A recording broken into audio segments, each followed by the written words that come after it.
Hello, class. We're going to continue the lectures on complex numbers from section 3.1. And so the next thing that we're going to introduce is this idea of multiplying complex numbers together. And again, I think that the definition of this is very algebraic friendly. And let me show you what I mean.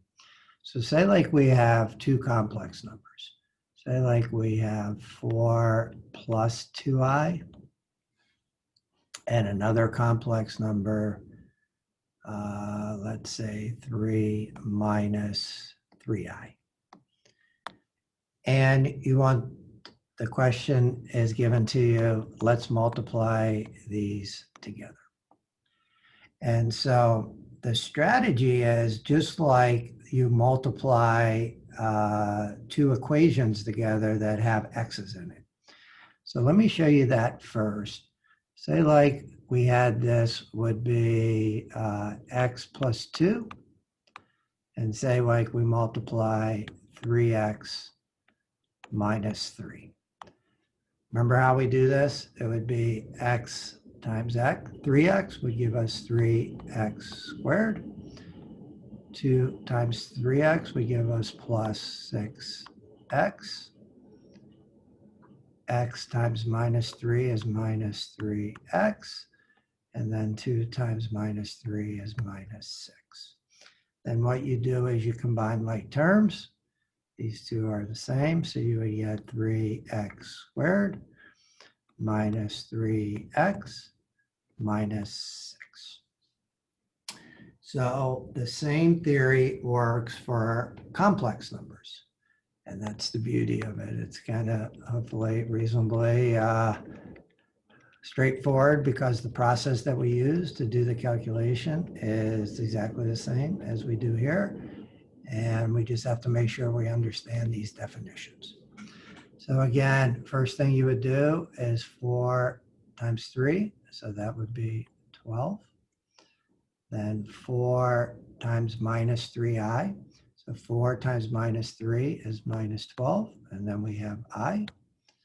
And then you would do 2 times 3, or excuse me, 2i times 3. And that would be plus 6i. And then we'd have 2 times minus 3i, and that would give us, or 2i times minus 3i is minus 6. And so now we have two i's, right? So that's I times I, or we could call it I squared. Okay, so it's again the same theory. Let's combine like terms. And so in this case, we have the 12, so we'll leave that there. And then these two are the same, right? So minus 12i and plus 6i will give us minus 6i. So what do we do with this term? Well, remember our definition. Our definition, what does I squared equal? Remember, by our definition, I squared equals minus 1. So whenever you see an I squared, et cetera, except for a single I, you always want to replace it with something else. So again, it's minus 1. I forgot the minus sign. I did say it, I hope. And so I squared equals minus 1. So if you think about it, this is going to be minus 6 times minus 1. As I replace I squared with minus 1, and a minus gives us a plus. So you see here we have a plus 6. So now we have these two to combine, the two real parts. So 6 and 12 are 18. So we get 18 minus 6i. So again, just like combining equations with x's in it, except the caveat is, remember, I squared equals minus 1. And so you'll want to get rid of the I squared with regards to that. So if you take a look at the actual definition that's in the PowerPoint presentation, or you'll find this in your book as well, is that if you multiply two complex numbers together, it's the real parts and the imaginary parts get combined together. So I usually don't use this formula. I just do exactly what I showed you on the whiteboard there. But you're welcome to use this formula with regards to that. So let's do one more. And let me show you, say like we have this. 2 plus 3i, and then 2 minus 3i. Let's see what this gives us. So when you multiply these together, 2 times 2 is 4. 3i times 2 is plus 6i. 2 times minus 3i is minus 6i. And then 3i times minus 3i is minus 9. And then we have 2i's, so that'd be I squared. So you see what happens here is plus 6i and minus 6i. What does that equal? That equals 0. So those i's, the imaginary part actually cancels out in this case.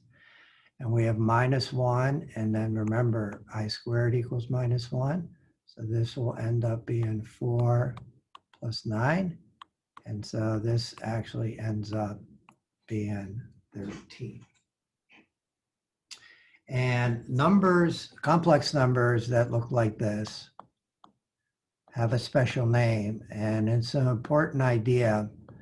And this is called, with regards to when you take the imaginary part, sorry, I couldn't think of that word, and change the sign of it. That's called something in the world conjugation. And what it basically does is that if you're looking to find a number in the complex plane, that when you multiply them together, the imaginary part goes away, it's always its conjugate. And so that's kind of the strategy with regards to that. And so here is the definition of conjugation, is that if you're giving a complex number and you want to find its conjugate, you leave the real part exactly the same. And basically what you do is you change the sign of the imaginary part. And every time that you multiply two complex numbers together, the imaginary part of the complex number will go away. So I gave you one example here.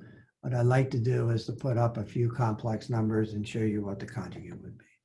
So again, if you had the number, say 3 plus 3i, the conjugation of that, which typically you put a line over it, it would be 3 minus 3i.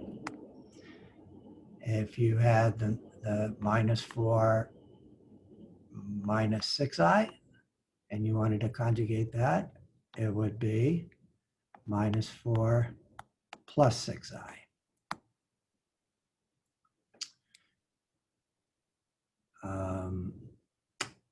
Any questions on that? In the sense that, I guess, I feel like I'm still being in a class. Obviously, nobody's asking questions because I'm taping it, right? So let's do one more example where we multiply the conjugates together. So let's multiply these two together. So if we do minus 4 minus 6i and minus 4 plus 6i, what do we get? So we have minus 4 and minus 4 is plus 16. And then we have minus 6i minus 4 is plus 24i. And then plus 6i and minus 4 is minus 24i. And then minus 6i and plus 6i is minus 36i squared. So you can see these imaginary parts cancel. This ends up being plus 36, minus 36, and then remember this is minus 1 because it's plus 36. So when you add that together, you should get 52. And again, when you multiply two complex numbers together that are conjugates, the answer will always be real. And here is a little bit of a theorem to kind of show you what that would be.